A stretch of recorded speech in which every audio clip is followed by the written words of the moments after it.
primero, antes que todo, dar las gracias a mi predecesor, al doctor Marcelo Verona, fiscal de Argentina, por ilustrarnos desde la realidad que vive su país ante estos tiempos tan difíciles que en definitiva nos une como persecutores penales en pos de un interés común, que es darle continuidad, tal como dijo en su brillante exposición, a este sistema de impartición de justicia, ¿no? De alguna manera estos tiempos de pandemia permiten que estos conversatorios de alguna manera nutran el debate jurídico y nos permita plasmar aquella experiencia, proceso de mejora y, por qué no decirlo, aquellas dificultades que se presentan en estos tiempos de contingencia. Agradecer también al doctor Carlos Machuca, quien gentilmente me ha cursado la invitación, a don Freddy Montero, a don Carlos Zárate, todos ellos miembros de la Asociación de Fiscales del Perú, y felicitarlos también por este especial día de sus 39 años de vida como asociación y que sin lugar a dudas también permiten demostrar que esta mantención en el tiempo no resulta casual y son actores relevantes dentro de lo que es el ejercicio de la justicia, de la persecución penal a nivel iberoamericano.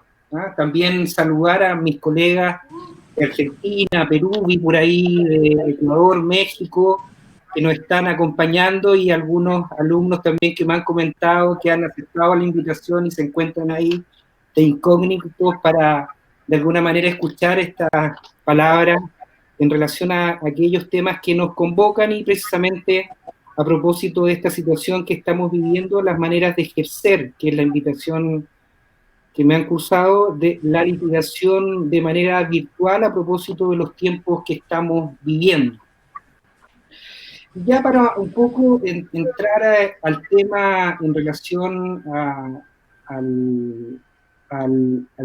la litigación virtual propiamente tal, y para no exponerme a una situación de congelamiento en pantalla que impida darle fluidez a este conversatorio, quisiera señalar que lo que quiero explicarles lo dividí de alguna manera en 4 fases que hemos desarrollado en el ejercicio de la tecnología o la utilización de la tecnología como herramienta de litigación en nuestro país, y que parte allá por el año 2000, cuando se instaura este nuevo Código Procesal Penal, que en definitiva marca un antes y un después, desde un procedimiento inquisitivo a un procedimiento, tal como dijo el profesor Verona, un procedimiento acusatorio con ciertos ribetes o mixtura.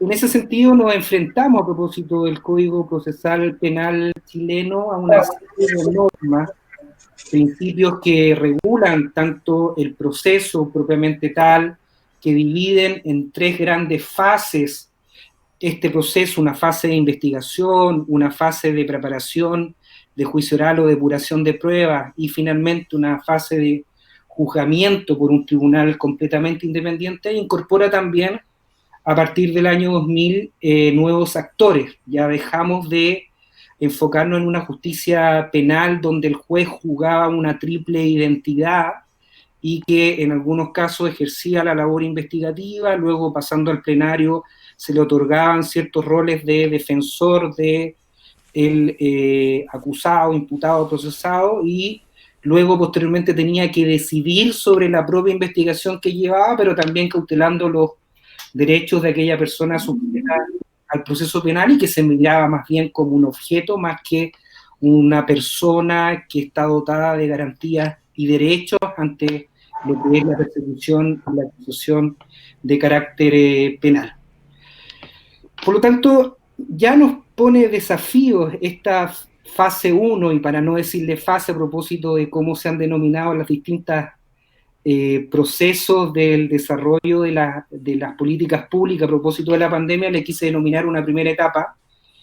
La litigación tiene desafíos. Como ustedes saben, cuando ejercemos la litigación en los tribunales de justicia, tenemos que encuadrar nuestro relato argumentativo a el derecho a la ley que, como ustedes bien saben, está establecida en términos generales y abstractos, y por lo tanto tenemos que adecuar mediante un ejercicio argumentativo para que a través de las pretensiones que nosotros le manifestamos a la judicatura, el juez logre encuadrar la norma, el derecho en nuestras pretensiones o presupuestos fácticos, y que esta unión que se da entre los presupuestos fácticos, las teorías fácticas con la teoría jurídica, logre estar unido, y para eso nosotros llevamos las investigaciones a juicio, decidimos acusar, esté unido por esta teoría probatoria, que son los elementos probatorios que van a sustentar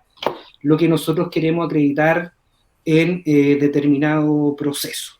Por lo tanto, el abogado en cualquier tipo de audiencia, ya sea de carácter preliminar o de juzgamiento, tiene un efecto comunicativo en cuanto a sus alegaciones, y en ese sentido debe hacer entender al juez, que es el receptor de esta comunicación verbal y no verbal, y ahí marco también el énfasis en esta forma comunicativa, de manera clara y directa la teoría del caso, que se traduce en intentar y lograr, en definitiva, hacer que el mensaje llegue a este receptor comunicativo judicial. ¿Cuál será entonces la manera más perfecta de lograr esta finalidad que se nos pone como litigantes penales en un proceso determinado? Se dice que, en definitiva, la forma más perfecta de lograr este ejercicio comunicativo, sin perjuicio de las argumentaciones propias que podemos desarrollar como litigantes, es mediante la comunicación integral. Y la comunicación integral se utiliza, tal como dije anteriormente, no solamente utilizando un lenguaje verbal, sino que también poniendo énfasis en el desarrollo corporal y cuestiones claramente que se ven delimitados o limitados y de alguna manera minados con el ejercicio de instrumentos tecnológicos, y de alguna manera, y ahí vienen los desafíos de enfrentar esta nueva litigación virtual, y que de alguna manera limitan, y así han estado dirigidos los cuestionamientos al principio de inmediación directa o pura. Esto quiere decir que el juez debe tomar un conocimiento directo de las pruebas que se le están presentando en un determinado juicio o de los antecedentes que se presentan en una investigación preliminar, de la manera más pura, de la manera más directa, en definitiva, y sin que medien otras personas o, en definitiva, medien otros instrumentos que no permitan que, a través de toda su capacidad sensorial, cognitiva, de visualización también del lenguaje no corporal, logren formar la convicción, ya sea para un régimen cautelar, o logren formar la convicción en un estadio de juzgamiento que permita, en definitiva, la aplicación de una sentencia condenatoria, que es lo que perseguimos nosotros, que ejercemos la labor de fiscal y de persecución penal. Y aquí surge la segunda pregunta que nos convoca a propósito de estos tiempos de pandemia. ¿Cómo ocupar las tecnologías al servicio del rol del fiscal investigador, del fiscal acusador y del fiscal, en definitiva, que busca esta pretensión jurídica de condena a través de esta etapa de juzgamiento o proceso penal? Y en primer lugar, vemos que podemos dividir tres etapas del uso de la tecnología a propósito del proceso que nos regimos en cuanto a países latinoamericanos, y el hecho de haber usado este código iberoamericano modelo para el sistema acusatorio procesal penal imperante en nuestro país. En una primera etapa vemos que el uso de las tecnologías se utiliza como un medio auxiliar a la hora de llevar a cabo determinados actos que se realizan también de manera tradicional, pero que, debido a situaciones de urgencia, de necesidad para cumplir algunos de los fines de nuestra persecución penal, debemos hacerlo de manera inmediata. Y ahí, por ejemplo, a propósito de la legislación nacional, nos encontramos dentro de los primeros artículos, para aquellos colegas que nos acompañan desde Chile con el artículo 9 que permite en casos determinados casos que son urgentes y que necesitamos una respuesta inmediata del control jurisdiccional, que nos provean de alguna autorización, por ejemplo, alguna entrada y registro de manera verbal o utilizando medios tecnológicos idóneos para evitar que se frustre aquella diligencia sin perjuicio que después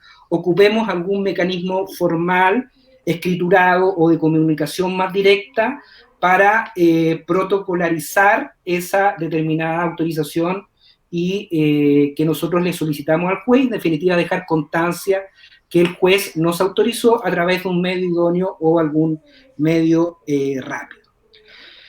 Luego tenemos también como mecanismo auxiliar para el ejercicio de la litigación, estas herramientas tecnológicas,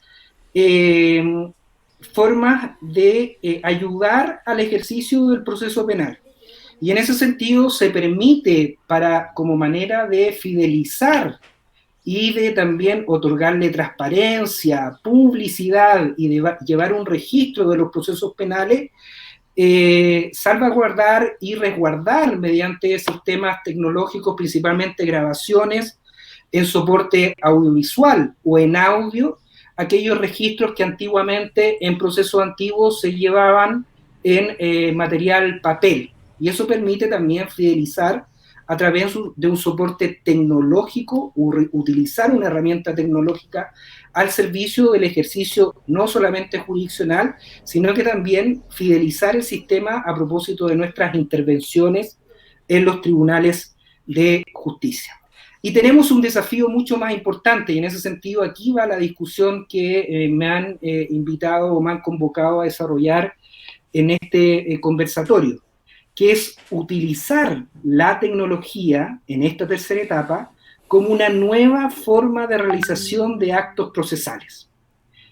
Y en definitiva, desarrollar procedimientos que antes se llevaban de manera presencial directa a través de procedimientos completamente online y virtuales, como ya viene ocurriendo a propósito de los ejemplos que hemos tenido durante el desarrollo de esta pandemia, principalmente en la zona norte de nuestro país, donde regiones como Arica, Iquique, han sido pioneros en el desarrollo de juicios orales y se han desarrollado superando aquellos problemas iniciales y a la fecha ya se desarrollan con absoluta normalidad. La última información que mantengo, ahí veo también al fiscal Sangüesa de Arica, que por lo menos en Iquique se llevan a la fecha y se han desarrollado 26 juicios orales donde intervienen fiscales, defensores, se rinde la prueba y se obtiene veredicto condenatorio, la mayoría de esto a favor de las pretensiones que ha llevado la Fiscalía, y principalmente en materias donde intervienen testigos funcionarios, me refiero a funcionarios policías, funcionarios de investigaciones, y no intervienen testigos civiles, y a través de un proceso de inmediación conforme rige nuestro Código Procesal Penal, el tribunal se forma la convicción de condena y así se ha arribado a estos veredictos condenatorios sin existir mecanismos de impugnación que hagan valer algún cuestionamiento de la inmediación por parte del juez para arribar a esta convicción conforme a la prueba rendida. Por lo tanto, la comunicación que se desarrolla a través de estos medios tecnológicos o videoconferencia, conforme a esta experiencia que hemos tenido desde el año 2000 hasta la fecha, con estos juicios completamente monitorizados o llevados a través de soportes tecnológicos, permiten sacar ya ciertas conclusiones de manera incipiente, sin perjuicio que claramente podríamos arribar a un sinnúmero de más a propósito de las experiencias prácticas que pudieran tener otros colegas en el ejercicio de esta litigación virtual. En primer lugar, la videoconferencia como herramienta tecnológica para el ejercicio de la litigación es integral.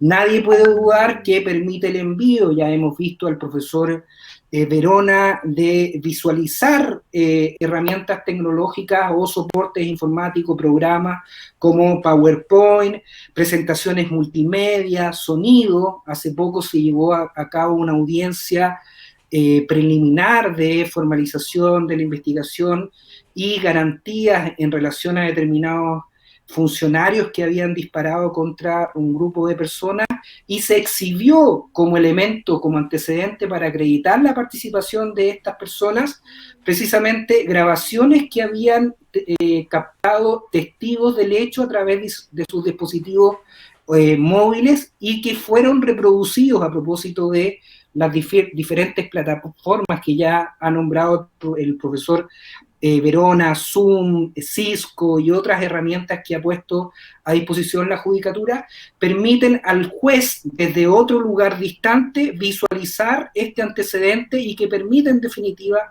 otorgar un régimen cautelar, como sucedió en este caso de prisión preventiva.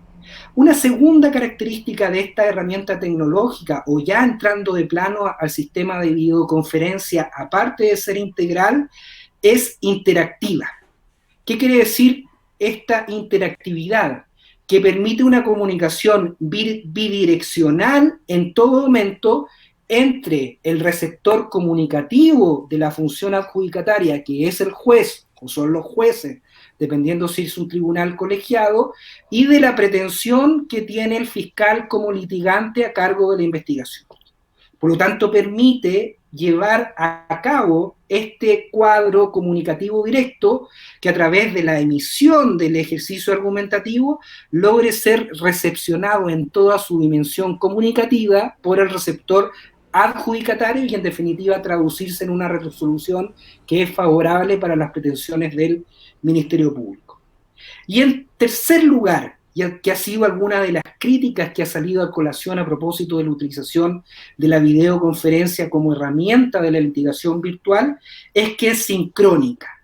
¿Qué quiero decir con esto? Que funciona en tiempo real.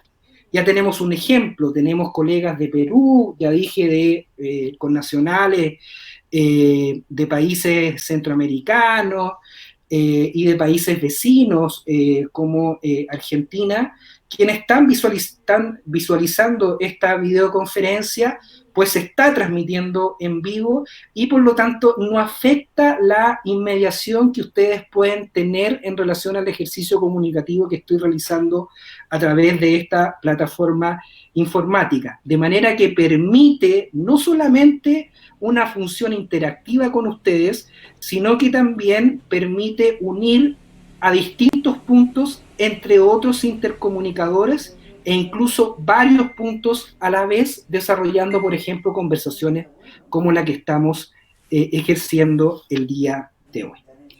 Por lo tanto, en esta primera fase de asentamiento de un proceso penal acusatorio en nuestro país a propósito del año 2000 en adelante, vemos que tanto la Defensoría Penal Pública como la Fiscalía y como el sistema judicial ya estaban provistos de las herramientas necesarias para darle contenido a aquellas normas que permiten el uso de plataformas tecnológicas, incluso llevando a cabo expedientes y carpetas digitales que permiten salvar de mejor manera estos tiempos de contingencia que estamos viviendo en nuestro país. A modo de ejemplo, actualmente, y utilizando las normas propias de inmediación que provienen del Código Procesal del año 2000 en Chile, se llevan a cabo videoconferencias donde el requisito de validez es la presencia del imputado, y el imputado se encuentra en dependencias de Gendarmería, se encuentra en dependencias de la unidad policial, y logra entender y comprender no solamente el desarrollo de la audiencia, sino los efectos que provoca la decisión del ente jurisdiccional en relación a sus bienes garantizados por la Constitución, por ejemplo, cuando se ve afectada su libertad a propósito de un régimen cautelar determinado. Luego de esta primera fase de implantación de un sistema acusatorio allá por el año 2000, se observa una segunda fase donde también se introducen elementos tecnológicos que permiten la litigación virtual. Y esto se desarrolla allá por el año 2015-2016, cuando se instauran dos leyes que resultan sumamente importantes. La primera de ellas es la ley 19.799, que proviene del año 2002 y que luego se incorpora a una segunda parte muy importante el año 2015, que establece en primer lugar el expediente digital para otros procesos, pero tiene incidencia también en el proceso penal, y luego la firma digital en el año 2015 que permite que la judicatura, que el rol de juez, pueda firmar a través de un dispositivo electrónico las resoluciones judiciales y constituye un medio fidedigno, inalterable, que le da claramente el imperio necesario para determinar determinadas resoluciones que claramente se traducen en efectos procesales dentro de nuestro sistema penal. Y estas dos normas que se instauran en el año 2000 y el año 2015 permiten a su vez crear un soporte informático tecnológico que aporta a introducir aquellos elementos que no tienen que ver con la oralidad, por ejemplo, presentación de documentos o solicitudes de mero trámite, como por ejemplo un aumento de plazo, a través de una oficina judicial virtual. Y por lo tanto será el fiscal, a través de una firma electrónica, quien le remite un escrito a través del soporte internet y es recepcionado por el juez en el lugar donde se encuentre y puede resolver en ese lugar donde se encuentre esta pretensión de trámite para, en definitiva, darle continuidad a la administración de justicia. Luego de estas dos leyes que componen la etapa número 2, observamos una tercera etapa que le da contenido a la litigación virtual o al uso de herramientas tecnológicas al servicio de este proceso penal o al ejercicio de la acción penal. Y está compuesta por la ley 20.931, que establece una modificación en cuanto a la forma de presentar testigos y peritos en un juicio oral. Necesariamente, a propósito de la inmediación pura y tradicional, solamente se permitía en la etapa de juicio la incorporación de testigos y peritos de manera presencial y física, de tal manera que el juez, utilizando todos sus sentidos y utilizando también el testigo y perito todas las herramientas comunicativas, pudiera valorar de mejor manera y casi con total fidelidad para darle contenido a una valoración negativa a lo que está deponiendo ese testigo perito o para darle una valoración positiva dependiendo de lo que considere con todos sus sentidos. Pues bien, esta norma del año 2016 permite que en determinados casos que deben ser debidamente justificados por el ente persecutor y por el fiscal, permitan que el testigo y el perito depongan a través del uso de videoconferencia.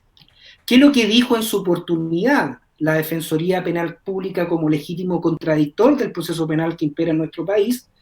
Si en algún momento se opuso estimando que no constituiría eventualmente o afectaría el principio de inmediación formal, luego termina cediendo y en definitiva aceptando la introducción de la videoconferencia para que determinados testigos puedan deponer en estrado a propósito de las videoconferencias. Por lo tanto, ya se permite la introducción de tecnologías sin que exista algún cuestionamiento mayor por parte de la Defensoría Penal Pública a propósito de las minutas que fueron emanadas en esa época, e incluso con respecto a la inmediación que puede tener el acusado en un determinado proceso penal para lograr percibir por todos sus sentidos, y se permitió en algunos casos que el acusado se encuentre en un lugar diverso al tribunal y que por lo tanto aún así, utilizando un sistema de videoconferencias, no se afectara o no sea cuestionado a propósito de los recursos que puede interponer la Defensoría, su posibilidad de inmediación o de percibir toda la prueba que a lo mejor pudiera terminar perjudicando y sancionándolo a través de una sentencia condenatoria. Finalmente, se logra observar una cuarta etapa dentro de lo que es la litigación virtual y el uso de herramientas tecnológicas para favorecer estas formas comunicativas llevadas principalmente por el Ministerio Público a través de sus pretensiones procesales penales a la judicatura. efectivamente debemos traer a colación la situación actual de pandemia que nace a través de los dictámenes, como ustedes bien saben, de la Organización Mundial de la Salud, y que establece esta situación de pandemia de carácter mundial y que obliga a través de decisiones administrativas, herramientas constitucionales, herramientas legales y también herramientas reglamentarias por cada una de las instituciones que convocan y que reúnen este sistema de justicia, principalmente procesal penal, a adaptar las funciones tradicionales de trabajo en pos de darle continuidad al sistema de justicia. Ya muy bien lo dice el profesor Verona, que nos topamos de improviso desde un momento a otro, principalmente en nuestro país, a partir de marzo y abril del año en curso, con imposibilidad de ejercer nuestro trabajo tal como lo veníamos haciendo de manera tradicional desde el inicio de la reforma procesal penal. Y más que transformar esta situación de pandemia mundial en algo que paralizara nuestro sistema procesal penal con adecuación de determinadas normas, implicó nuevos desafíos. Uno de los pioneros en decretar un sistema normativo y regulatorio, incluso antes que se dictaran las resoluciones de la autoridad para, de alguna manera, limitar el ejercicio de ciertas garantías, de ciertas libertades y también favorecer determinadas actuaciones administrativas, incluso de carácter judicial. Un pionero de esto fue la excelentísima Corte Suprema, que a través de los autos acordados o acta 41, incluso días antes que se decretara el estado de excepción constitucional, ya que regulaba la forma de teletrabajo interna y también regulaba la forma en que aquellos actores civiles de los sistemas procesales, penales, de familias civiles y de las otras ramas del derecho pudieran tener y continuar teniendo el acceso a esta pretensión judicial y que en definitiva no se vieran afectos por una paralización del sistema de justicia imperante en nuestro país. Y luego, a continuación existe un sistema ya integrado de normas, ya no solo de la excelentísima Corte Suprema a través de los autos acordados, sino que a través de los decretos de excepción constitucional dictados por el presidente de la República y también por la ley 21.226, que se dicta con fecha 2 de abril del año 2020 y que permite la suspensión de la tramitación de determinados actos procesales en otras áreas del derecho, pero en lo que nos convoca, si bien es cierto, permite la paralización, por ejemplo, de los juicios orales en materia procesal penal, invoca como principio fundante en el caso de realización de determinadas actuaciones judiciales, es que estas actuaciones judiciales no afecten los derechos garantizados por la Constitución, principalmente para dos intervinientes que resultan de total importancia y que deben ser sujetos de protección de este sistema procesal penal. En primer lugar, el interviniente imputado y en segundo lugar, el interviniente víctima u ofendido del delito. En la medida que las actuaciones procesales penales no afecten los derechos que radican en estos dos intervinientes de especial consideración, se pueden ejecutar sin ningún tipo de problema y siempre que existan los mecanismos posibles para poder realizarlo.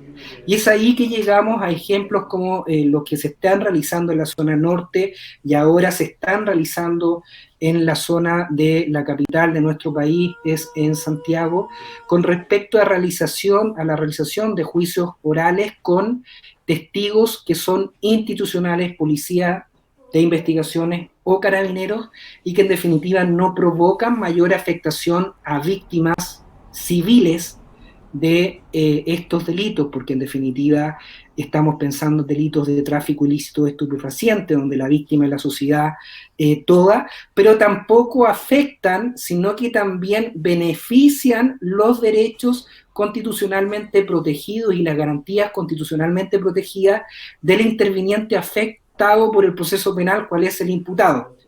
Porque en aquellos casos en que se celebran estos juicios, son principalmente en aquellos casos en que existen imputados privados de libertad, como por ejemplo por tráfico ilícito de estupefacientes, donde llevan largo periodo privado de libertad y es necesario, conforme a los mandatos constitucionales y también los tratados internacionales ratificados por Chile, llevarlos a un juicio rápido y oportuno en que se solucione en definitiva el conflicto que ellos tienen con el Estado y tengan una decisión que pueda ser condenatoria o absolutoria en relación a este conflicto y a la afectación eventual que ellos provocaron en este bien jurídico tutelado, en este caso de la salud pública. Por lo tanto, para ir de alguna manera cerrando este conversatorio y esta visión que tengo con respecto a la utilización de la litigación virtual o el uso de herramientas tecnológicas al servicio de la persecución penal en estas 4 fases que observamos, por ejemplo, en el sistema procesal penal chileno, vemos que aquellos cuestionamientos iniciales que pudieran darse en relación a las posibles afectaciones de garantía, principalmente con respecto a aquel interviniente sujeto a la pretensión procesal del Estado, me refiero al imputado, al acusado de un delito, se logran salvar precisamente porque incluso a través de la tecnología de videoconferencia puede lograr una inmediación plena en relación a la prueba que se rinde en un determinado juicio donde esta persona puede ser el sujeto de sanción punitiva. En segundo lugar, la inmediación física que tienen los intervinientes en relación al imputado y la posibilidad de conferenciar privadamente con el defensor se pueden llevar a cabo. Hemos visto que las plataformas tecnológicas, como por ejemplo Zoom, permiten conferenciar de manera privada y en canales privados entre el defensor y el imputado sin que puedan escuchar las conferencias los demás intervinientes, incluso los jueces que posteriormente van a decidir sobre esta situación de absolución y condena. Y hemos visto buenas prácticas en relación a ese cuestionamiento. En relación a la voluntad del imputado, se ve salvada también de esta manera. La conferencia previa entre el abogado defensor y el imputado antes del desarrollo de cualquier audiencia permite salvar cualquier tipo de dudas que pueda enfrentar en relación al proceso, la actuación procesal venidera que va a tener en relación a la audiencia respectiva. Y permite también al juez, cuando tenga que tomar una decisión o tenga que consultarle al imputado si comprendió los efectos de determinada resolución, él manifestar libremente al ente juzgador que comprendió toda la dimensión de la resolución que acaba de dictar el ente juzgador. Por lo tanto, se logran salvar aquellos principales cuestionamientos que se daban en épocas pretéritas y que sin lugar a dudas, si bien es cierto, no tenemos una inmediación como quisiéramos tenerla, o no tenemos la inmediación judicial como la teníamos en tiempos pretéritos sin pandemias, sí visualizamos que en determinada categoría de delitos y siempre resguardando los principios básicos de estos dos principales intervinientes, el imputado y la víctima, se pueden desarrollar actuaciones procesales de determinada intensidad, incluso un juicio, sin afectar la inmediación, la valoración del tribunal y los derechos garantizados por la Constitución y las leyes de estos intervinientes. Sin más, le agradezco la invitación y me encuentro a su disposición por si alguien quiere hacer alguna consulta o indicar a lo mejor si he incurrido algún error de apreciación con respecto a este fenómeno de litigación virtual en tiempos de pandemia. Muchas gracias. Doctor Roberto, muchas gracias. Muy amable. Invitamos a los colegas a que puedan formular las preguntas que el doctor está dispuesto a escuchar. Sí, doctor, lo escuchamos. ¿Acá? Por acá Gonzalo Joy de Chile. ¿Se escucha? Sí, sí, perfecto. Perfecto. Bueno, para agradecer primero a los dos expositores que nos han dado la visión desde sus realidades y me gustaría saber que quizás para los dos o para Roberto, eh, yo entiendo que estamos de acuerdo en que la tecnología en abstracto es una solución idónea para el conflicto de hoy día. Sin embargo, logro advertir unos puntos difíciles, ¿cierto? Que está como capacitación por sobre la marcha. Es decir, tener una garantía de una buena conexión a Internet o teniendo una buena conexión a Internet, un buen manejo de la tecnología, eh, son cuestiones, digamos, que impiden normalmente un buen desarrollo de una audiencia y desvía la discusión de fondo hacia la pérdida de atención, como puede ser el corte, la pérdida de imagen o en definitiva cualquier tipo de problema que Internet nos presente y que no nos permita desarrollarnos como lo haríamos en una audiencia física.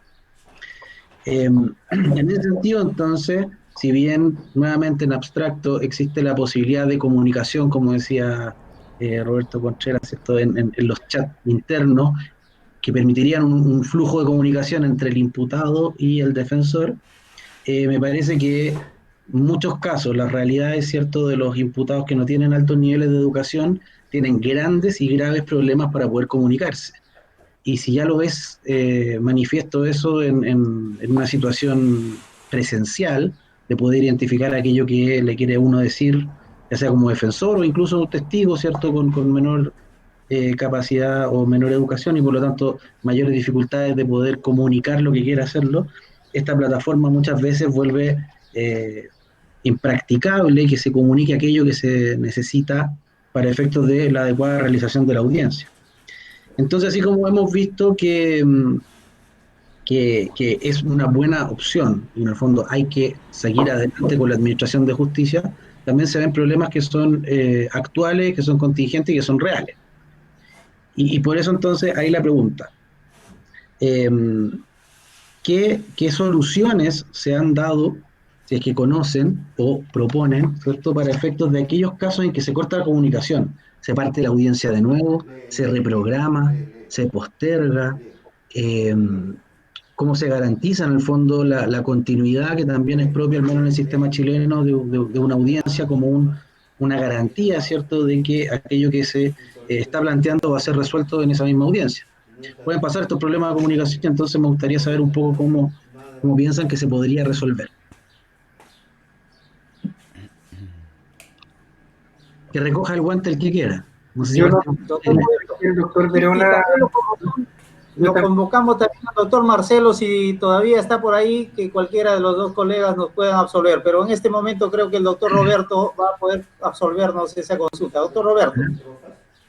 bueno, a propósito de la realidad chilena y la última dictación de esta ley de abril del año en curso que permite la suspensión de los procesos en todo ámbito, inclusive el proceso penal, me parece que utilizando las herramientas de interpretación que viene que permite plasmar el razonamiento lógico que tuvo el legislador, se logra visualizar a simple vista. Y utilizo este énfasis de visualizar a simple vista porque si vemos la forma de redactar la ley 21.226, el artículo primero realza este principio que acabo de señalar. O sea, en el caso que se pudiera afectar con la realización de una audiencia, no lo redacta en esos términos, pero este es el principio que subyace de esta norma, en el caso que se pudieran afectar los derechos garantizados por la Constitución de estos intervinientes, principalmente la figura del imputado, permite incluso que aquellas audiencias que están en desarrollo se pudieran suspender. ¿Ah? Y permite que sin perjuicio de las normas que le imponen un límite de tiempo para suspender un juicio en el código, en las normas tradicionales, permiten que paralizar este juicio que ya está en desarrollo y continuarlo una vez que la situación de eventual pandemia o riesgo de los derechos garantizados por la constitución de este interviniente se continúe más adelante. Y este es un ejemplo, a lo mejor no estoy contestando de manera pura y directa a propósito de la inmediación la consulta de González, pero me parece relevante porque este principio está en el artículo 1 y recién en el artículo 10 establece la utilización de las plataformas tecnológicas como la videoconferencia como una herramienta útil para darle continuidad al sistema. ¿Qué quiero decir con esto? Pues en definitiva, un defensor ejerciendo la defensa material, ejerciendo la defensa técnica, logra advertir que los derechos garantizados de su representado, del imputado, se pueden estar afectando por determinada actuación administrativa de la Fiscalía o determinada actuación de la Judicatura, pudiera solicitar, en virtud de estos principios, la paralización de la audiencia, la paralización del juicio, porque en definitiva se están vulnerando los derechos que precisamente trata de evitar esta norma para darle continuidad a la administración de justicia y principalmente a estos procesos penales. Ahora, sin lugar a dudas, la voluntad que han puesto la Defensoría Penal Pública, la voluntad que han puesto los tribunales de justicia y la voluntad que han puesto el Ministerio Público en estas jurisdicciones o territorios nortinos, pioneros en materia de juicio y de intervención remota, de mediación remota, han permitido salvar aquellos escollos que en un comienzo permiten o se ven como insalvables y de alguna manera darle continuidad al desarrollo de alguna determinada audiencia o incluso del juicio. Ejemplos tenemos, por ejemplo, a propósito de la introducción de determinados documentos o pericias que se pueden introducir, ya no ante la deposición del perito, sino que por norma excepcional a través del informe en papel, se remiten días antes o se ponen a disposición del tribunal o de la defensoría días antes para que al momento de ser exhibido por el interviniente fiscal tengan acceso directa los jueces y tengan acceso directa la defensoría e incluso tenga acceso directo un imputado a propósito de la inmunización que se hace necesario para entender la dimensión de las pruebas que están presentando en su contra. Ejercicios, por ejemplo, para refrescar memoria o superar contradicción, no me han comentado, no me ha llegado información de ejemplos como ellos, pero ya se le ocurren a algunos fiscales algunas ideas que a lo mejor permitirían, a propósito de la utilización de plataformas como Zoom, Cisco, incluso esta misma, poder exhibir el párrafo o extracto que pretendo recordar o que pretendo salvar una determinada contradicción. Y ya me referí a la exhibición de video, fotografía a través de soporte informático, que también entiendo se están poniendo a disposición en los días antes de la celebración del juicio, tanto a los intervinientes como también al juez, para que en el momento oportuno, a través de la utilización de un ministro de fe, puedan visualizarlo de manera directa y sin ningún tipo de interrupción tecnológica, como el caso que plantea Gonzalo. Esos son algunos ejemplos que se me ocurren y espero que con la praxis se puedan desarrollar mejores ideas a propósito de este tema. Colegas, ¿alguien más desea hacer alguna consulta? Por acá. Perfecto. Vamos, doctor. Juan Opaso Lago, presidente de la Corte de Apelaciones de Antofagasta. A Roberto le quería plantear, porque justamente en este momento estoy viendo cómo abordar un tema no menor. En realidad, como se ha dicho el día de hoy, dependiendo de las tecnologías que uno tenga, puede avanzar mucho en el teletrabajo. Y esto depende fundamentalmente de las tecnologías. Si alguien tiene expediente físico, es muy difícil trabajar en esta época. Pero en realidad, como la nuestra, la Fiscalía tiene un servidor donde tiene toda la información, donde el Poder Judicial tiene un servidor donde tiene toda la información. Uno trabaja desde la casa igual que la oficina, contactado al mismo sistema, y por lo tanto puede enviar escritos, se pueden dictar resoluciones, notificar las resoluciones, y en realidad eso hoy en día, al menos acá en Chile, está bastante superado. Superamos con el tema de las videoconferencias gran parte de la audiencia. Y en materia laboral se puede hacer audiencia preparatoria, en materia de familia hasta la audiencia preparatoria, en materia penal, sin lugar a dudas, hasta la preparación de juicio oral, eventualmente se han desarrollado adecuadamente.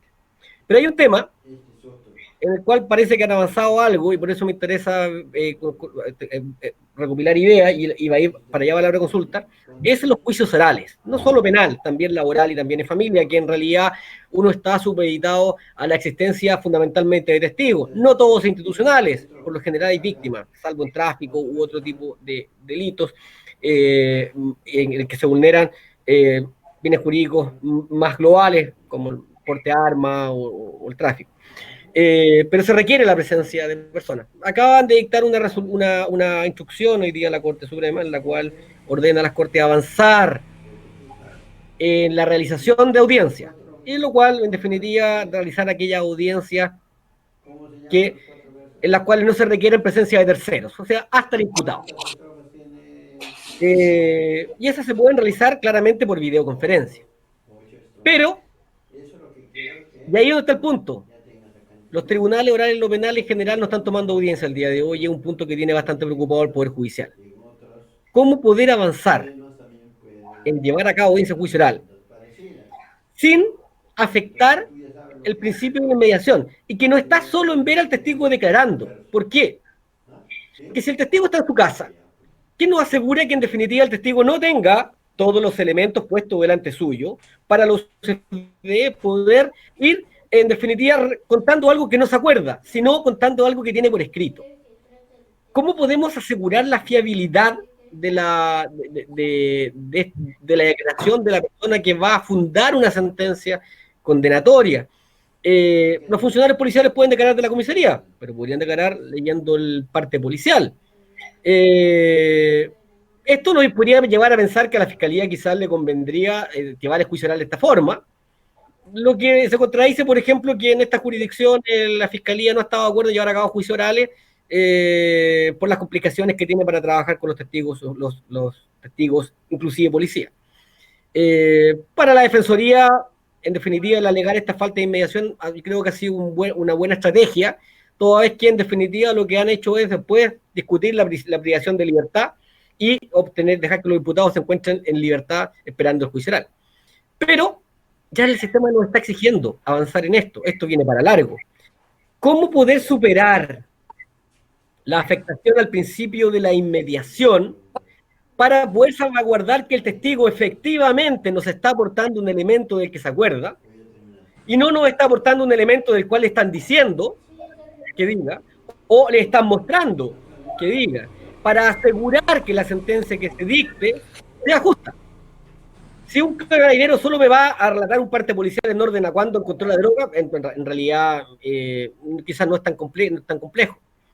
Pero cuando el tema es un poquito más complejo que aquello, pensemos en estafas, robos, donde estamos discutiendo si fue robo con intimidación o por el contrario un hurto con lesiones, como muchas veces se le ocurre a las defensas. Ahí quería preguntarle, Roberto, ¿cómo poder avanzar para poder asegurar que en esos juicios se pueda lograr una solución justa? Que lo vemos muy difícil y por eso no hemos avanzado al menos en esta jurisdicción. Sí, yo agradezco la pregunta. Yo creo que ahí hay participantes de este foro que a lo mejor tienen más experiencia y pudieran contestar. Yo veo ahí a Cristian, que me imagino que ya tiene muchos juicios en el cuerpo, pero quisiera enfocarme, antes de darle la palabra, a lo mejor Cristian podría aportarnos su experiencia.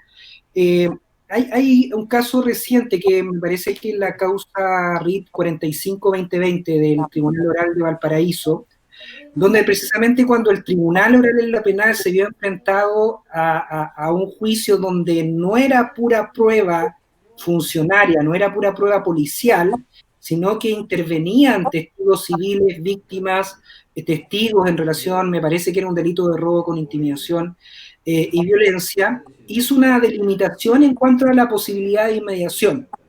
En primer lugar, dejó de lado a los litigantes y les permitió el uso de la videoconferencia. Entendió que en este caso los litigantes no era necesario que el tribunal valorara su intervención a propósito de la comunicación. Lo ideal es que sea el tribunal en relación a los testigos funcionarios, las experiencias que tenemos en otros territorios, especialmente como dice el ministro, concurren ministros de fe, por lo tanto hay un control administrativo del tribunal, hasta las dependencias de la comisaría, si es que no pueden concurrir a las dependencias del tribunal, y es el ministro de fe del tribunal quien certifica que no se puede afectar este control ético de alguna manera y que también puede afectar la valoración, por ejemplo, que se provean o autoprovean de insumos de texto para ayudarse a la declaración que están prestando. Pero, en definitiva, se visualiza alguna afectación del interviniente imputado en cuanto a la posibilidad de inmediación, la ley permite, y en este caso yo creo que darle preeminencia a propósito de esto el artículo 1 y permitir a la judicatura suspender la audiencia respectiva. Ejemplos normativos que se me ocurren, y ahí a lo mejor pudiera existir algún tipo de adecuación legislativa, se da a propósito de la ley 21.057, que permite las entrevistas videograbadas en relación a niños, niñas y adolescentes afectas a algún tipo de investigación de carácter sexual o que afecte su indemnidad sexual o su integridad o su normal desarrollo como niño, niña o adolescente, que permiten la inmediación por parte del tribunal en dependencias separadas con una persona idónea y que permiten al tribunal visualizar no solamente el tronco superior del deponente, sino que también permite a través de una visualización de un foco más amplio, tiro de cámara más amplio, si es que ese testigo deponente, niño, niña, adolescente, se ve contaminado por la intromisión de algún agente extranjero, sea extraño, sea una persona, o eventualmente algún medio o soporte que altere la inmediación por parte del público. Son experiencias que se me ocurren, sin perjuicio que a lo mejor Cristian Sangüesa, quien tiene más litigio en el cuerpo, pudiera ilustrar alguna metodología o experiencia que pudiera salvar este escollo a propósito de las normas que ha dictado el día de hoy la excelentísima Corte Suprema. Gracias, Roberto. Gusto en saludarlos, colegas. Lo primero, agradecer esta instancia. Tal vez antes de la pandemia jamás hubiésemos tenido la posibilidad de reunir la experiencia de personas de distintos países, inclusive de distintas regiones en relación a esto. La experiencia que he tenido yo en Arica, particularmente ha sido como espectador. He presenciado juicios de colegas que precisamente tramitan delitos de tráfico de drogas, siempre con deponentes como testigos institucionales, policías. ¿Cómo se salvaguarda la inmediación y que el testigo no esté leyendo un texto, por ejemplo, como señalaba el señor ministro? En Arica se realiza el juicio mediante la declaración del testigo desde el tribunal oral. O sea, el testigo comparece presencialmente en una sala del TOP de Arica. Y esa prueba es percibida por los jueces desde sus respectivos domicilios. De esa forma se anula la posibilidad de que el testigo esté leyendo una declaración. Y precisamente en relación a eso es que yo iba a hacer una pregunta a Roberto, ¿cómo se fiscaliza la prueba cuando el funcionario policial depone desde una comisaría, desde un edificio institucional policial? Porque esa realidad no se da en Arica. Y respecto de juicios con mayor discusión, como robos, por ejemplo, la verdad es que hasta ahora se han suspendido en Arica a petición de las defensas principalmente, argumentando precisamente que se merman las posibilidades de fiscalizar la prueba al deponer a través de videoconferencia. Pero los testigos que declaran están siendo presencialmente en el edificio del Tribunal Oral, como se está desarrollando acá en Arica. Yo les puedo hacer algún aporte si quieren. Sí, por supuesto. Hola. No, doctor Marcelo. Miren, yo les comentaba que habíamos diseñado en la Asociación 4 protocolos diferentes. En aquellos testigos en que uno no confía mucho, el fiscal, una cosa es la posición del juez que tiene que escuchar y decidir, y otra es de las partes que tenemos la misión de probar. Entonces nosotros ya sabemos qué testigos son creíbles, qué testigos no son creíbles, y se los hablo con una humildad, o sea, tengo la experiencia de 1500 juicios orales realizados, de esos que hay que estar sentados 6 horas, no, un juicio y todo, les arreglo todo. Entonces, yo creo que la probabilidad de que a un testigo le crean o no es sabida de antemano por parte del fiscal, que se tomó su tiempo para hacerlo. Entonces, para eso tiene que escoger cuál de esos protocolos va a usar para cada testigo. En los casos en que sean los testigos más dificultosos, yo propongo el de acercarle el móvil. Un móvil con un funcionario que certifica la identidad, que ya está equipado, donde se lo coloca en un espacio muy reducido, donde no tiene posibilidad de consultar absolutamente nada e ingresa sin su celular. Al testigo no le queda más que mirar la cámara y tiene 4 paredes limpias, con lo cual eso nos asegura de alguna manera que no está leyendo notas o ninguna otra cosa, y además que tiene un funcionario al lado. Pero por lo demás, el fiscal tiene la obligación de convencer al juez. Y la credibilidad de un testigo no se basa solamente en si le están dictando o no. Porque si le están dictando o no, en definitiva, si lo termina sosteniendo, diciendo el testigo, lo hizo propio el testigo.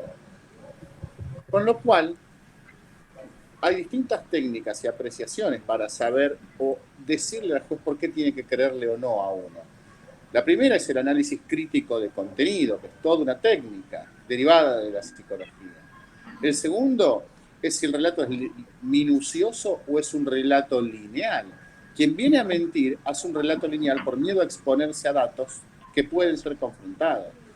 La otra es la habilidad en el interrogatorio, en llevarlo hacia adelante y hacia atrás en el tiempo, y la habilidad que tiene para retroceder o avanzar sin tener notas. Y así, hay una serie de tópicos que debe ir manejando el fiscal durante todo el interrogatorio para después hacerlos valer en su alegato de credibilidad. Más allá de la utilización de estos 4 protocolos. Como les dije, hay solo uno de esos protocolos en el que el testigo declara en su domicilio, sin ningún funcionario, y en el que puede utilizar a lo mejor la exhibición de su documento. El mismo programa informático, además, tiene posibilidades de chequear la lealtad de quien está hablando. El programa le puede exigir determinadas conductas, le puede obligar a no retirarse de frente de la cámara, le puede obligar a girar la cámara, pueden ponerse 2 cámaras si es necesario, puede pedirse que lo haga mediante el celular y pedirle que lo gire en algún momento. O sea, hay circunstancias que pueden ser evitadas cuando es en domicilio.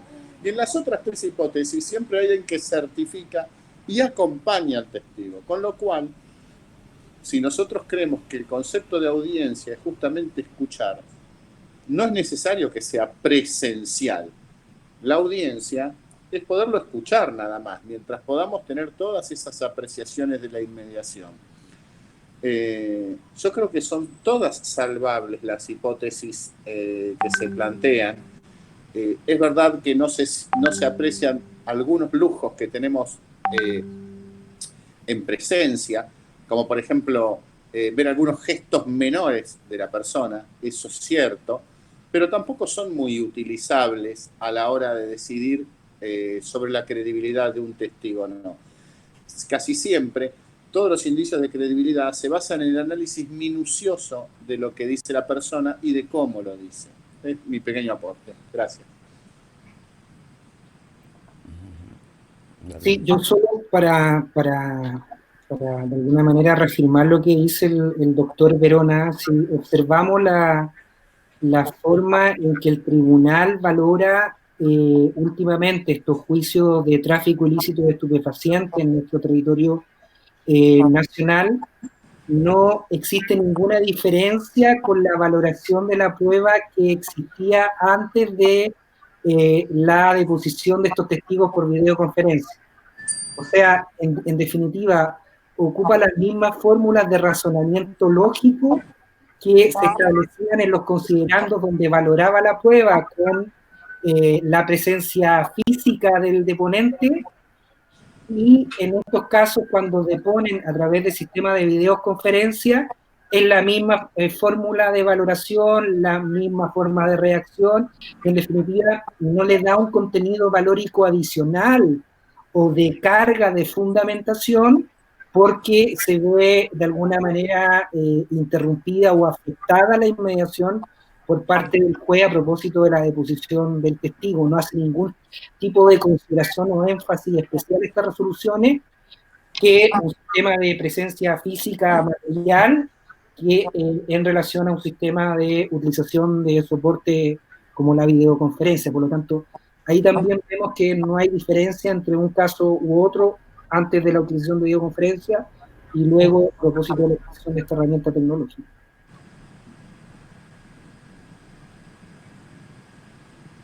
Doctores, tengo una pregunta de una colega fiscal, la doctora Sami, que quiero leérselas, por favor, porque está un poquito afónica. La doctora nos pregunta de que, bueno, probablemente con los testigos institucionales no haya mayor problema, sin embargo, también hay testigos como ciudadanos comunes. En relación a eso, ¿qué medidas se implementa para que sus declaraciones tengan pues la misma fidelidad, toda vez de que estos testigos no tienen el manejo de la tecnología, ¿no? En este caso, ¿existe algún tipo de experiencia para poder validar o para poder garantizar que estas declaraciones sean idóneas? Esa es la pregunta de la doctora Sami. Doctores, por favor. En mi caso, se lo acababa de referir, es decir, quien propone el testigo evalúa previamente si esa persona va a poder declarar en estas tecnologías. El que va a poder hacerlo porque lo domina ampliamente, lo hará desde su domicilio y con su camarita, y se probará el día anterior o previamente esa conexión, esa conectividad y el funcionamiento. Y al que no, se lo acompañará o irá a una comisaría y declarará con la asistencia de un funcionario policial que lo asistirá, o lo hará concurriendo a la fiscalía más próxima, o lo hará mediante este equipo móvil que propongo, que también tiene un funcionario, que él lo único que va a tener que hacer es sentarse, escuchar y contestar, porque todo lo demás lo va a hacer el funcionario. Con lo cual toda esa preocupación dejaría de existir. Esa es mi idea. Y era mi preocupación también.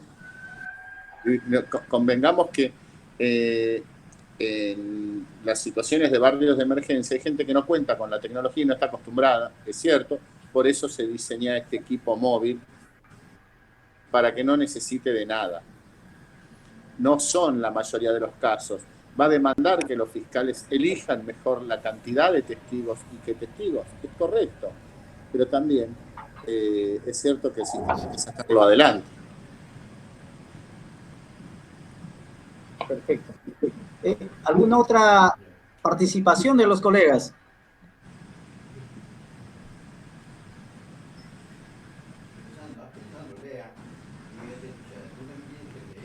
¿Sí? ¿Podrían nomás levantar el audio para poder hacer las consultas?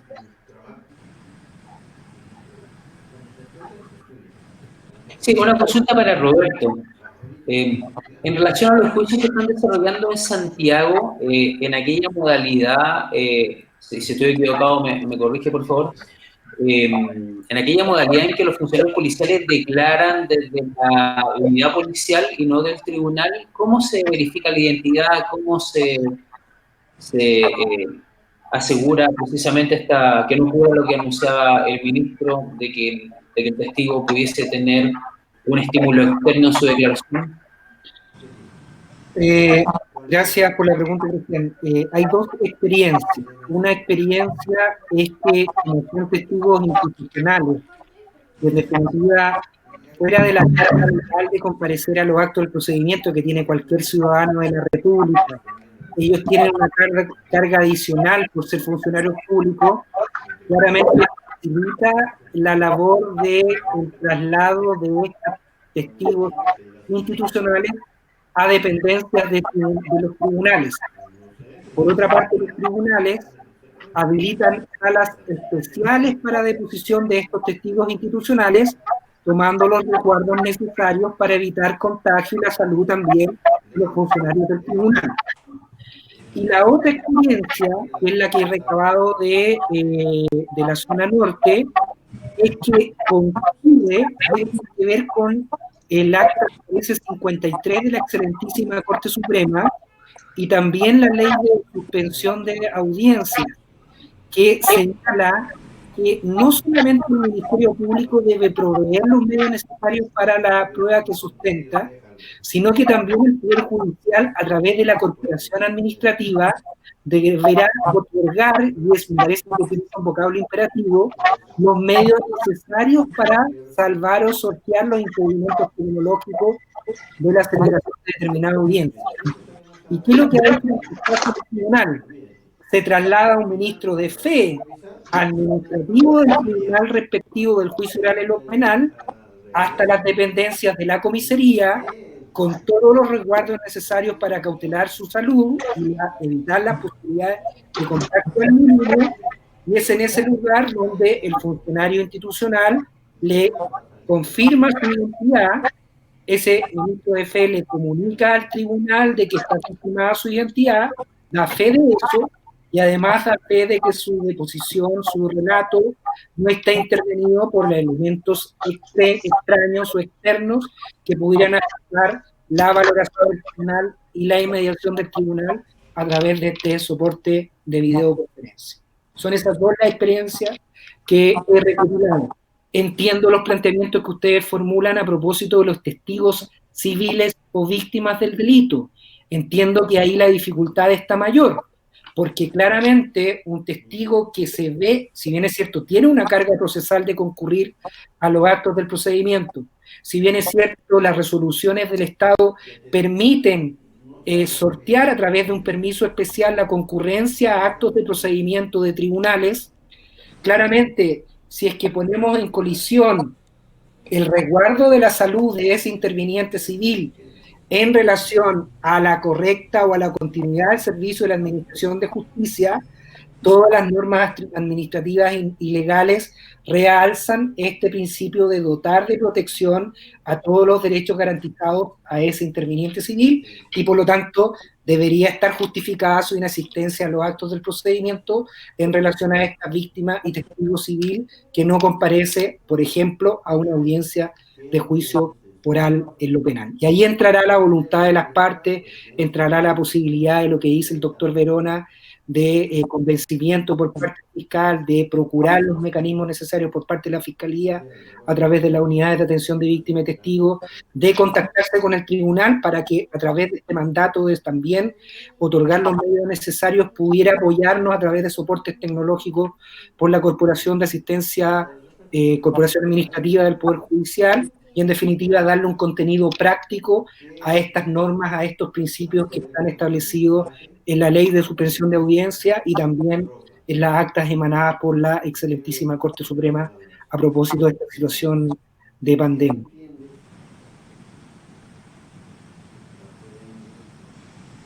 Quería hacer un comentario. Claro. Avanzando más en el punto que está, yo creo que el que ha sido más complejo en Chile al menos, que es el tema de los juicios orales, porque el resto se está avanzando bastante bien. La nueva instrucción de la Corte Suprema pone un límite en cuanto a realizar todas las audiencias cuya verificación no suponga riesgo para la salud de los jueces, funcionarios, testigos, peritos y demás intervinientes. Y ahí nos pone un límite, que en realidad es el límite que ha estado dando vuelta. Porque si uno envía a un funcionario al domicilio, lo pone en riesgo. En definitiva, es algo que han reclamado algunos funcionarios, por ejemplo, los receptores, cuando se les envía a notificar a los domicilios. Y por otro lado, y vamos más allá, el tema del testigo civil, el testigo no institucional. Porque el testigo institucional es que tiene que trasladarse al tribunal, si no va al funcionario a su casa, trasladarse al tribunal. O sea, todos estamos en nuestras casas preocupándonos de no contagiarnos. Pero el testigo, y muchas veces que el testigo fundamental a veces es la víctima, tiene que trasladarse de su casa a un lugar distinto para poder prestar declaración o estar en contacto con esta otra persona. Y ahí nos viene nuevamente el punto. Por un lado, la necesidad de avanzar en los juicios, y por otro lado, que es súper relevante en las causas donde hay imputados privados de libertad, porque lo otro eventualmente uno podría esperar. Y por otro lado, el interés de la víctima de mantenerse a resguardo, de que en definitiva no seguir siendo víctima ahora del sistema.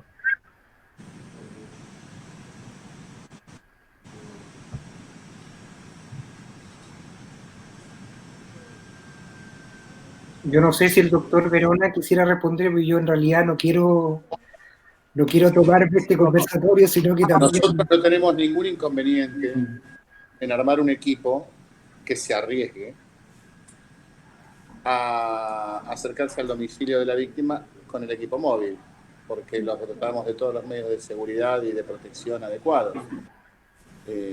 Con lo cual la víctima no tendría que trasladarse a ningún lado, llegado el caso. No es para todos los casos.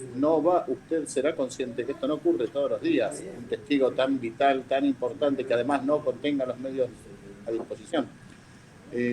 Son contados los casos que van a ocurrir y un Ministerio Público actual, moderno, tiene los medios adecuados para armar 4 equipos móviles y dotarlos de un funcionario con todas las protecciones del caso. Yo creo que esa es la forma que mejor se garantiza esa preocupación. Sí, yo, Marcelo, estoy de acuerdo contigo, pero en Chile lo que le plantean las defensas, que a mí me parece un poco extremo también, y que yo lo he escuchado, en la realidad de la litigación, es como casi decir, sí, pero es que pueden estar con un cartel o algo así, diciéndoles o señalándoles lo que tienen que decir. Yo creo que pese a todos los resguardos, escúchame Marcelo, lo que pasa es que yo creo que pese a todos los resguardos que podamos tener, no podemos olvidar que hay un principio que inspira el código, que es el principio de buena fe. Y en ese sentido, no creo que pueda pensar a alguien que un fiscal va a estar casi con un teletrack, una cosa así, señalándole a la víctima lo que va a decir. Entonces, tenemos que ponderar mucho eso, el principio de la buena fe. Esa es mi opinión.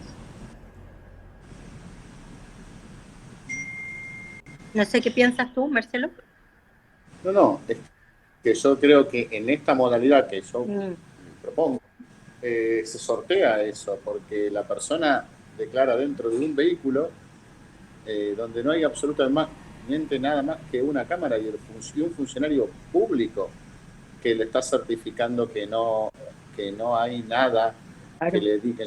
Aparte está dotado con una cámara 360, o sea, se ve hacia el testigo y se ve hacia los costados del testigo y hacia atrás.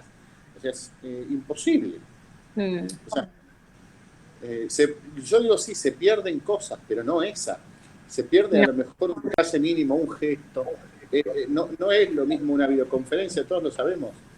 Pero todos esos detalles yo creo que con este sistema, que es complicado, que tiene que utilizarse algunos recursos, se solucionan. No veo otra manera más próxima a solucionar o que garantice mejor todos los intereses, el de la víctima, el del juez de tener un testigo en condiciones de calidad, es decir, con una certificación de edad, de que nadie le está hablando, nadie le está mostrando nada. No hay otra manera. Siempre se necesita la interposición de otra persona. No hay otra manera.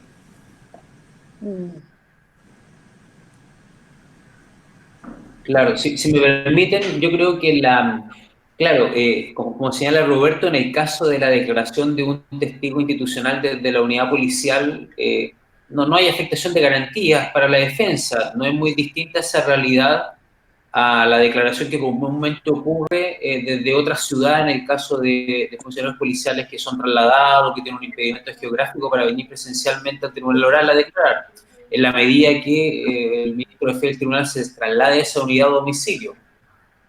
Tal vez en el caso de la víctima o testigos civiles, la discusión radica en qué ponderar, qué es más preeminente, si la necesidad de realizar un juicio o de precaver que no exista un riesgo de contagio para ese testigo civil o para el funcionario judicial que eventualmente se va a trasladar a un lugar desconocido para él y que no conoce las medidas de higiene que pueden existir en ese entorno. Tal vez en ese último punto es más bien la discusión, pero desde el punto de vista procesal, la aplicación de garantías no va a existir en la medida que un ministro de fe esté certificando la identidad del testigo y así mismo asegurando que ese relato sea espontáneo.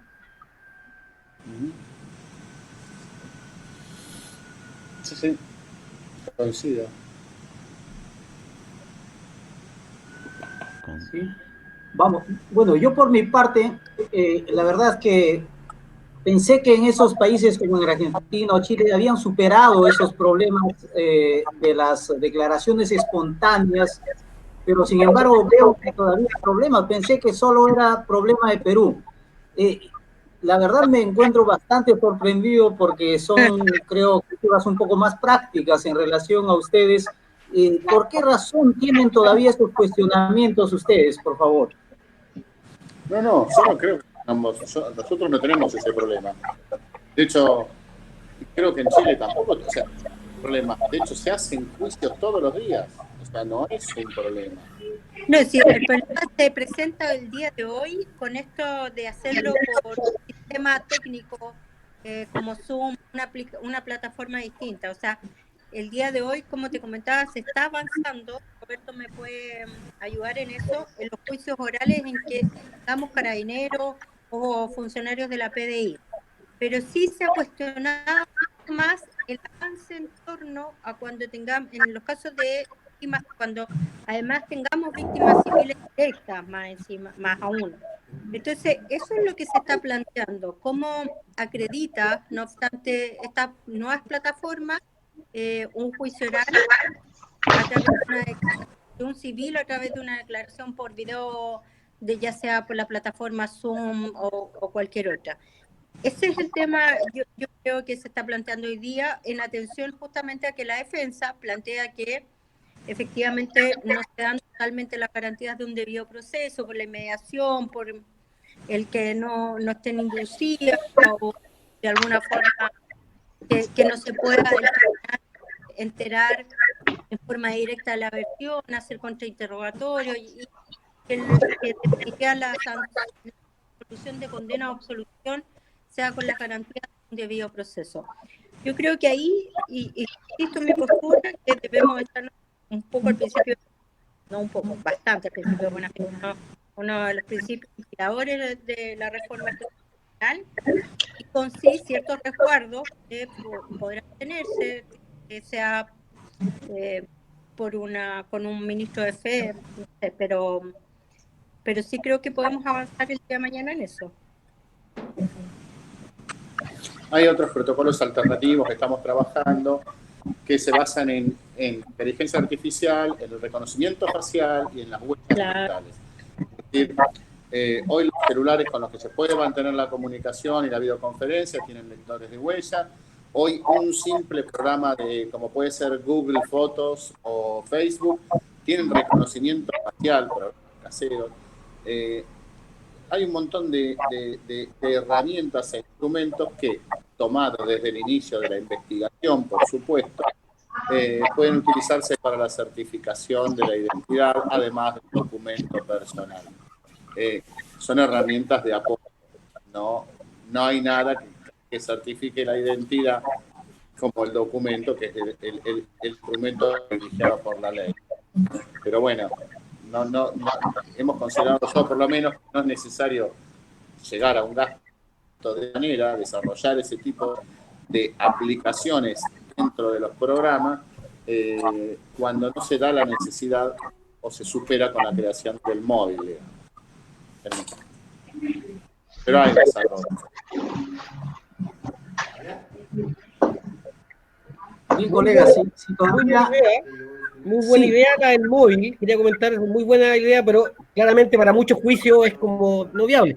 Solo un alcance. Efectivamente, como dice acá el doctor de Perú, no estamos en los juicios orales, no estamos quizás más avanzados que ustedes porque en realidad el problema lo seguimos teniendo. Pero, ¿por qué se mantiene. Y es que nuestra estructura de juicio tiene una institución, la Defensoría Penal Pública, que tiene una visión institucional, que se ha plasmado en muchos casos como una desconfianza del obrar del Ministerio Público. Y eso es lo que nos lleva a este tira y encoge en orden a que cuesta mucho llegar a acuerdos en temas como este, como en su oportunidad costó y no se pudo implementar la mediación penal juvenil, o la mediación penal en temas de adultos, con términos globales, porque viene la entidad a cuestionar eventualmente intenciones internas que puedan haber de parte del Ministerio Público. En su caso, a mí me tocó oírlo cuando negociamos el tema de la mediación penal, siempre un cuestionamiento al hablar del Ministerio Público. Y acá creo que se ha dado exactamente lo mismo. Y esto lleva a que no logramos superar el tema por el lado de la buena fe, como indica la persona ahí de la Fiscalía Sur, que en orden a Trinidad. ¿Ah? Trinidad. Que en realidad yo creo que eso es lo que deben haber, y es lo que yo echo de menos a veces en las conversaciones interinstitucionales, porque si tuviera esta buena fe entre todos, estaríamos bastante más avanzados en lo que estamos hoy en día. Por supuesto.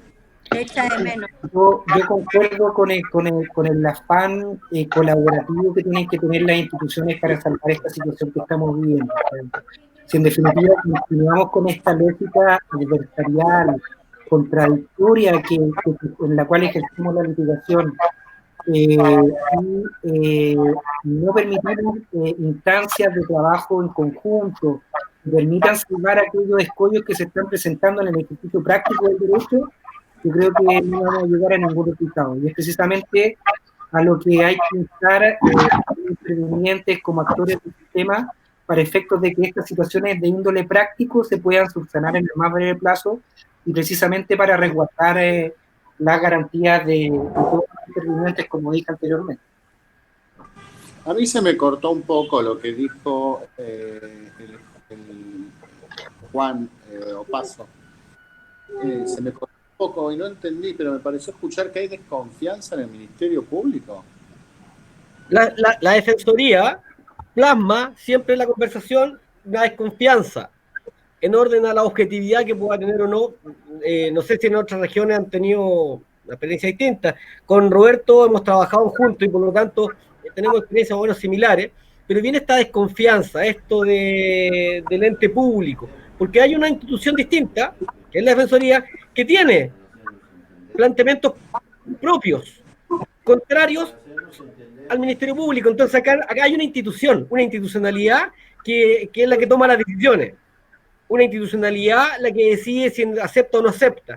Yo creo que el tema de los juicios orales está muy imbuido con eso, esto que la institución no ha autorizado seguir adelante con esto, porque si la institución no hubiera tomado una posición distinta, quizás estaríamos en una realidad totalmente distinta. Ahora, destacar ese ingenio que tuvieron ustedes con el móvil, ¿eh? A mí no se me habría ocurrido el móvil con cámara en 360 grados porque está solucionado cualquier duda que pueda haber al respecto. O sea, para juicios muy importantes que haya que ser rápido, puede ser una buena solución, no tan caro de implementar.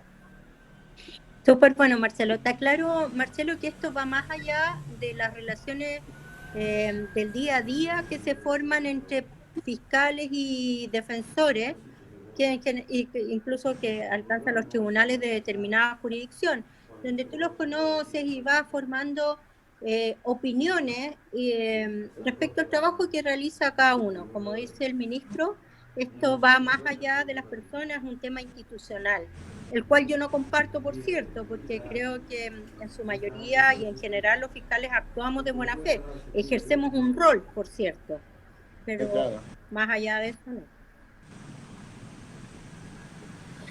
Bueno, en nuestro país existe en el Poder Judicial una iniciativa que es el Bus de la Justicia. Tal vez esa es una instancia para que esa política comunicacional aceptada del Poder Judicial de acercar la administración de justicia a los ciudadanos, simplemente a través de declaraciones mediante videoconferencia con un ministro de fe judicial, y de esa forma se salva cualquier suspicacia de parte de los colegas defensores. Sí. Comparto ahora el alcance que le dio Juan recién. pasa en todos lados. No, me encanta pararme en el lado contrario a la defensa. Cuando estoy convencido de que alguien es el imputado es el autor del hecho, estoy convencido que el defensor a veces es un cómplice. Cuando se pasan de la raya, sobre todo. Pero cuando ponen en duda la credibilidad del fiscal, yo le pido al juez que tenga la valentía, siempre, y en todos los juicios, que si permite continuar en esa tesitura el defensor que pone en duda la credibilidad del fiscal, que le advierta de que no demostrar los hechos que está imputando al fiscal o ese manto de sospecha lo sancione. He visto en juicios en Norteamérica como en una línea de interrogatorio donde el defensor ponía en crisis la forma en que había sido preparada la declaración por parte del fiscal, el juez le dijo: señor, si usted va a continuar en esa tesitura o en esa línea poniendo un manto de dudas sobre el fiscal y usted no lo demuestra, va a ser sancionado. Los límites también hay que ponerlos.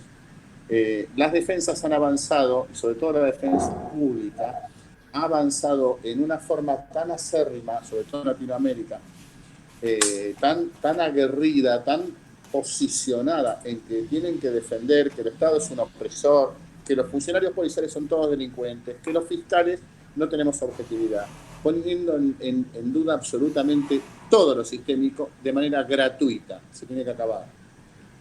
Eso tiene que tener consecuencias. Una cosa es que el imputado lo diga en una declaración: me pusieron el arma, y otra cosa es que el defensor lo sostenga sin nada. Entonces esos límites hay que colocarlos y hay que empezar a sostenerlos. El Ministerio Público... Yo estoy súper de acuerdo contigo, pero acá tenemos, por ejemplo, una deficiencia legislativa muy importante que yo creo que solamente se puede superar a través de una modificación legal. Es donde en la audiencia de preparación de juicio oral, la Defensoría te puede sorprender casi con un sombrero sacado, o sea, casi con un conejo sacado de un sombrero, y te presenta un montón de pruebas que nunca te argumentó, de hecho con personas presas incluso, y te establece una teoría nueva y el Ministerio Público ya no puede hacer nada porque se cerró la investigación, incluso casi hay una irresponsabilidad. Pero eso, bueno, yo creo que es materia para otro conversatorio y que sería muy interesante. Muy buen tema, muy buen tema. Así es. Yo creo que hemos llegado a un punto y dejamos el tema para un siguiente conversatorio. Yo creo que es ya suficiente. Les agradecemos sinceramente al doctor Marcelo Barona y al doctor Roberto Contreras por compartir, ¿no?, su tiempo, sus conocimientos, y a todos los colegas que nos han acompañado en nuestro 39 aniversario de la Fiscalía. Estamos realmente infinitamente agradecidos con su participación, y hemos concluido, creo que en Perú, que sí es posible que podamos empezar, porque la conclusión es el siguiente: o sea, pese a las dificultades, por ejemplo, que hemos utilizado este sistema gratuito y con todos los defectos, pero sí nos hemos llegado a entender. Entonces no podemos esperar para implementar un trabajo o el teletrabajo, el trabajo remoto, esperar toda una inversión o toda una plataforma o todo un presupuesto que a veces es inalcanzable en un país para poner en práctica un nuevo componente como este tema del teletrabajo. Me parece que por acá está la doctora Nancy todavía, si nos acompaña, para que nos acompañe a dar la clausura. Doctora Nancy Moreno, por favor. La doctora Nancy está conectada, por favor, para que pueda darnos sus palabras. Doctora, le doy la palabra para acompañarnos en la clausura, por favor. Ya, buenas noches con todos. Doctor Barona, doctor Contreras, muchísimas gracias por su participación. Como miembro de la directiva de la Asociación de Fiscales del Perú, realmente estamos muy contentos que en este día, precisamente el Día del Fiscal en el Perú, ustedes hayan aceptado esa invitación con un tema tan interesante y tan del momento. Muchísimas gracias por su participación, y a los colegas de Chile y a los colegas de todos los países de la Federación, un saludo desde Perú. Muchísimas gracias. Esperamos vernos en otra oportunidad a través de este medio. Muy bien. Muy amable, doctora Nancy. Colegas todos, muchas gracias. Gracias, colegas. Freddy, a todos. Gracias a vos, Freddy. Gracias, hasta luego. Muy interesante. Chao. La ponencia con todos. Hasta luego.